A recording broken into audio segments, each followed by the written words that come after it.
Dans cette vidéo, nous allons lister les différents quadrilatères qui existent et qui sont utilisés durant les années collège. Premièrement, une définition. Un quadrilatère est un polygone qui a 4 côtés et donc 4 angles. Voici un exemple d'un polygone qui n'a aucune particularité. Il n'a pas de côtés égaux, pas de côtés parallèles, pas d'angle droit. On dit donc que c'est un quadrilatère quelconque. Première particularité pour un quadrilatère, avoir ses côtés opposés parallèles 2 à 2. Quand un quadrilatère a ses côtés opposés parallèles 2 à 2, on appelle ça un parallélogramme. Voyons un exemple. Voici une figure à main levée qui est en fait un parallélogramme. Je vais d'abord nommer ce parallélogramme en partant d'un sommet et en faisant le tour de ce parallélogramme. Donc ce parallélogramme va s'appeler ABCD. Ici, notre quadrilatère a les côtés AB et DC qui sont parallèles et les côtés AD et BC qui sont parallèles. Petite remarque supplémentaire concernant les parallélogrammes, les côtés opposés sont parallèles et également de même longueur. Je vais donc apporter des codages supplémentaires à ma figure. La longueur AB est égale à la longueur DC et la longueur AD est égale à la longueur BC.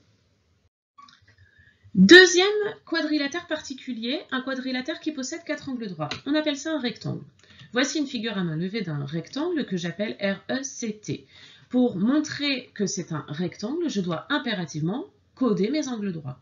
Je mets donc un petit carré dans chaque sommet de mon quadrilatère.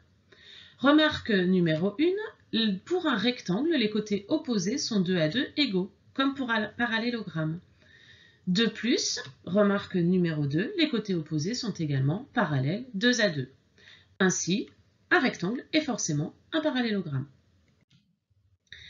Troisième quadrilatère particulier, un quadrilatère qui possède 4 côtés de même longueur. Eh bien, on appelle ça un losange.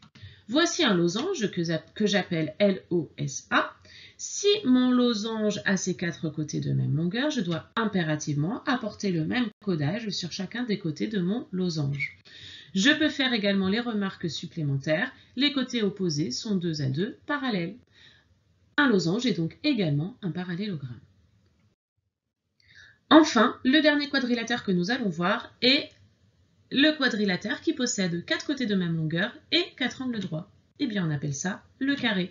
Le carré, ici, que je nomme WXYZ, a 4 côtés de même longueur, donc je code avec le même codage les 4 côtés de mon quadrilatère, et j'apporte également les 4 angles droits, car si je ne mets pas les angles droits, je suis un losange. Si je ne mets que les angles droits, je reste un rectangle.